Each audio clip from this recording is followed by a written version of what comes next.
toward a critique of political reason. Michel Foucault. The title sounds pretentious, I know, but the reason for that is precisely its own excuse. Since the 19th century, Western thought has never stopped laboring at the task of criticizing the role of reason, or science for that matter, or the lack of reason in political structures. It is therefore perfectly unfitting to undertake such a vast project once again. However, so many previous attempts are a warrant that every new venture will be just about as successful as the former ones, and in any case probably just as fortunate. Under such a banner, mine is the embarrassment of one who has only sketches and completable drafts to propose. Philosophy gave up trying to offset the impotence of scientific reason long ago. It no longer tries to complete its edifice. One of the Enlightenment's tasks was to multiply reason's political powers, but the men of the 19th century soon started wondering whether reason wasn't getting too powerful in our societies. They began to worry about a relationship they confusedly suspected between a rationalization-prone society and certain threats to the individual and his liberties, to the species and its survival. In other words, since Immanuel Kant, the role of philosophy has been to prevent reason from going beyond the limits of what is given in experience. But from the same moment, that is, from the development of modern states and political management of society, the role of philosophy has also been to keep watch over the excessive powers of political rationality, which is rather a promising life expectancy. Everybody is aware of such facts, but they are not meant to not exist.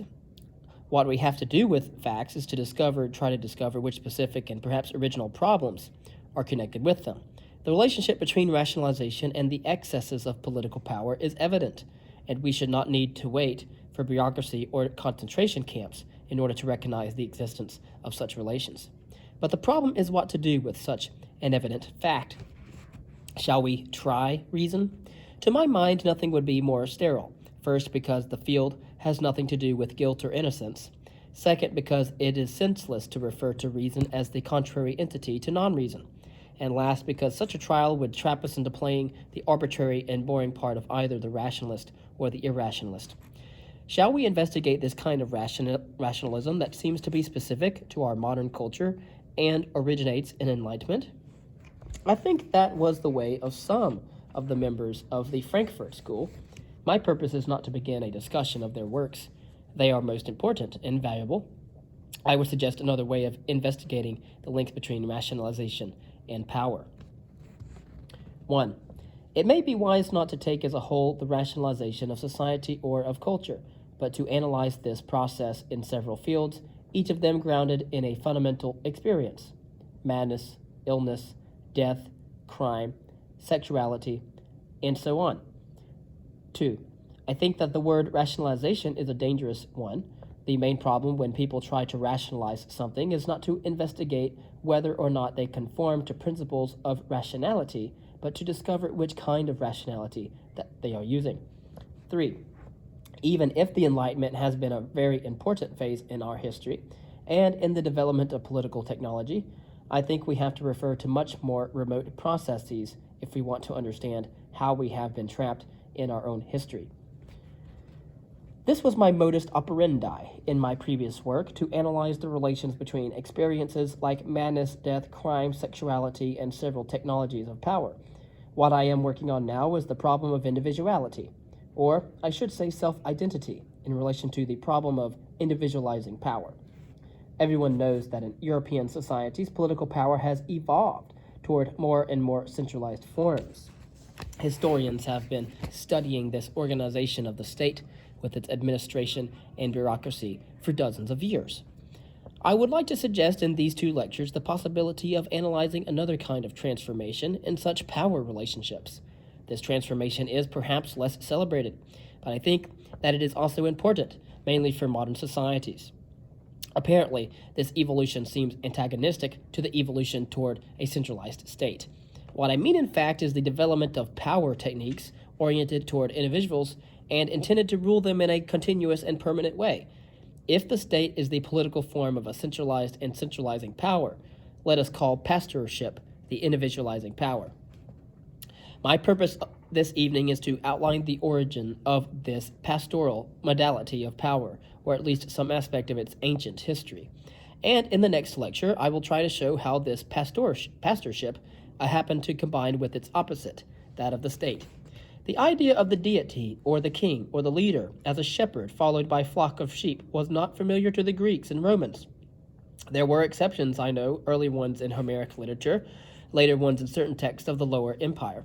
I will come back to them later. Roughly speaking, we can say that the metaphor of the flock did not occur in Greek or Roman political literature. This is not the case in ancient Oriental societies such as Egypt, Assyria, Judea. Pharaoh was an Egyptian shepherd. Indeed, he ritually received the herdsman's crook on his coronation day, and the term shepherd of men was one of the Babylonian monarchs' titles. But God was also a shepherd, leading men to their grazing ground and assuring them food. An Egyptian hymn invoked Ra this way, quote, O Ra, that keepest watch when all men sleep, thou who seekest what is good for thy cattle, end quote. The association between God and king is easily made, since both assume the same role, the divine right of kings. The flock they watch over is the same. The shepherd king is entrusted with the great divine shepherd's creatures. An Assyrian invocation to the king ran like this, quote, Illustrious companion of pastures, thou who carest for thy land and feedest it, shepherd of all abundance, end quote. But as we know, it was the Hebrews who developed and intensified the pastoral theme, with nevertheless a highly peculiar characteristic, God, and God only, in his people's shepherd. With just one positive exception, David, as the founder of the monarchy, is the only one to be referred to as a shepherd. God gave him the task of assembling a flock. There are negative exceptions as well. Wicked kings are constantly compared to bad shepherds. They disperse the flock, let it die of thirst, share it solely for profit's sake. Yahweh is the one and only true shepherd of the Jewish religion. He guides his own people in person, aided only by his prophets. And as the Psalms said, like a flock hast thou led thy people by Moses' and by Aaron's hand. Of course, I can treat neither the historical problems pertaining to the origin of this comparison nor its evolution throughout Jewish thought. I just want to show a few themes typical of pastoral power. I would like to point out the contrast with Greek political thought and to show how important these themes became in Christian thought and institutions that evolved later on. First, the shepherd wields power over a flock rather than over a land. It is probably much more complex than that, but broadly speaking, the relation between the deity, the land, and men differs from that of the Greeks. Their gods owned the land, and this primary possession determined the relationship between men and gods. On the contrary, it is the shepherd god's relationship with his flock that is primary and fundamental here. God gives or promises his flock a land. 2. The shepherd gathers together, guides, and leads his flock. The idea that the political leader was to quiet any hostilities within the city and make unity reign over conflict is undoubtedly present in Greek thought. But what the shepherd gathers together is dispersed individuals. They gather together on hearing his voice. I will whistle and will gather them together. Conversely, the shepherd only has to disappear for the flock to be scattered. In other words, the shepherd's immediate presence and direct action cause the flock to exist.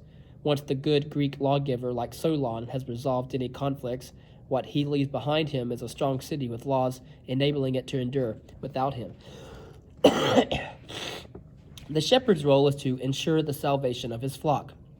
The Greeks said also that the deity saved the city. They never stopped declaring that the competent leader is a helmsman, warding his ship away from the rocks. But the way the shepherd saves his flock is quite different. It is not only a matter of saving them all together, when danger comes nigh. It is a matter of constant, individualized, and final kindness. The constant kindness for the shepherd ensures his flock's food. Every day he attends to their thirst and hunger. The Greek god was asked to provide a fruitful land and abundant crops. He wasn't asked to foster a flock day by day, and individualized kindness as well, for the shepherd sees all that the sheep, each and every one of them, is fed and saved. Later Hebrew literature especially laid the emphasis on such individuality and individually kindly power. A rabbinical commentary of Exodus, for example, explains why Yahweh chose Moses to shepherd his people. He had left his flock to go and search for one lost sheep. Last and not least, its final kindness. The shepherd has a target for his flock. It must neither either be led to good grazing ground or brought back to the fold. 4. Yet another difference lies in the idea that wielding power is a duty. The Greek leader naturally had to make decisions in the interest of all. He would have been a bad leader had he preferred his personal interest. But his duty was a glorious one. Even if in a war he had to give up his life, such a sacrifice was offset by something extremely precious: immortality. He never lost. By way of contrast, shepherdly kindness is much closer to devotedness. Everything the shepherd does is geared to the good of his flock. That is his constant concern. When they sleep, he keeps watch. The theme of keeping watch is important. It brings out two aspects of the shepherd's devotedness. First, he acts, he works, he puts himself out for those who he nourishes and who are asleep. Second, he watches over them. He pays attention to all of them and scans each one of them. He has to know his flock as a whole and in detail. Not only must he know where good pastures are, the seasons, laws, and the order of things, he must also know each one's particular needs. Once again, a rabbinical commentary on Exodus describes Moses' qualities as a shepherd in this way. He would send each sheep in turn to graze, first the youngest, for them to browse on the tenderest sward, and then the older ones, and last the oldest, who were capable of browsing on the rufous grass. The shepherd's power implies individual attention paid to each member of the flock. And these are just themes that Hebraic texts associate with the metaphors of the shepherd god and his flock of people. In no way do I claim that this is effectively how political power was wielded in Hebrew society before the fall of Jerusalem. I do not even claim that such a connection or conception of political power is in any way coherent. They are just themes, paradoxical, even contradictory themes. Christianity was to give them considerable importance, both in the Middle Ages and in modern times. Among all the societies in history, ours, I mean those that came into being at the end of antiquity on the western sides of the European continent, have perhaps the most aggressive and the most conquering. They have been capable of the most stupefying violence, against themselves as well as against others. They invented a great many different political forms. They profoundly altered their legal structures several times. It must be kept in mind that they alone evolved a strange technology of power, treating the vast majority of men as a flock with a few as shepherds. Thus they established between them a series of complex, continuous, and paradoxical relationships. This is undoubtedly something singular in the course of history. Clearly, the development of pastoral technology and the management of men profoundly disrupted the structures of ancient society. And so as to better explain the importance of this disruption, I'd like to briefly return to what I was saying about the Greeks. I can see the objections liable to be made. One is that the Homeric poems use the shepherd metaphor to refer to the kings. In the Iliad and the Odyssey, the expression poimen, leon, crops up several times. It qualifies the leaders, highlighting the grandeur of their power. Moreover, it is a ritual title, common in even late Indo-European literature. In Beowulf, the king is still regarded as a shepherd, but there is nothing really surprising in the fact that the same title is in Assyrian texts and is to be found in archaic epic poems. The problem arises rather as to Greek thought. There is at least one category of text where references to shepherd models are made, the Pythagorean ones. The metaphor of the herdsman appears in the fragments of Archytas, quoted by Stobaeus. The word nomos, or the law, is connected with the word nomios, or shepherd. The shepherd shares out the law of portions. Then Zeus is called Nomios and Nemeos, because he gives his sheep food. And finally, the magistrate must be philanthropos, that is, devoted to selfishness. He must be full of zeal and solitude, like a shepherd.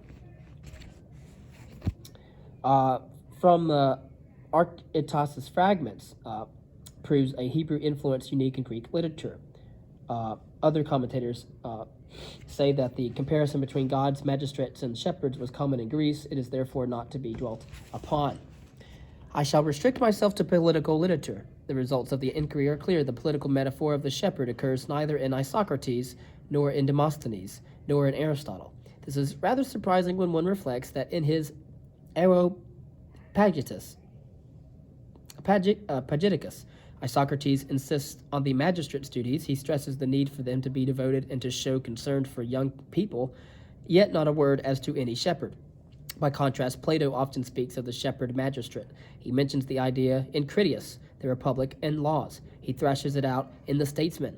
In the former, the shepherd theme is rather subordinate. Sometimes those happy days when mankind was governed directly by the gods and grazed on abundant pastures are evoked in Critias. Sometimes the magistrate's necessary virtue is contrasted with Thrasymachos. Moses' vice is what is insisted upon in the Republic, and sometimes the problem is to define the subordinate magistrate's role. Indeed, they, just as the watchdogs, have to obey those at the top of the scale, as in Laws. But in the Statesman, pastoral power is the central problem, and it is treated at length. Can the city's decision-maker, can the commander be defined as a sort of shepherd? Plato's analysis is well known, and to solve this question, he uses the division method. A distinction is to be drawn between the man who conveys order to inanimate things, for example, the architect, and the man who gives orders to animals. Between the man who gives orders to isolated animals, like a yoke of oxen, and he who gives orders to flocks, and he who gives orders to animal flocks, and he who commands human flocks. And there we have the political leader, a shepherd of men.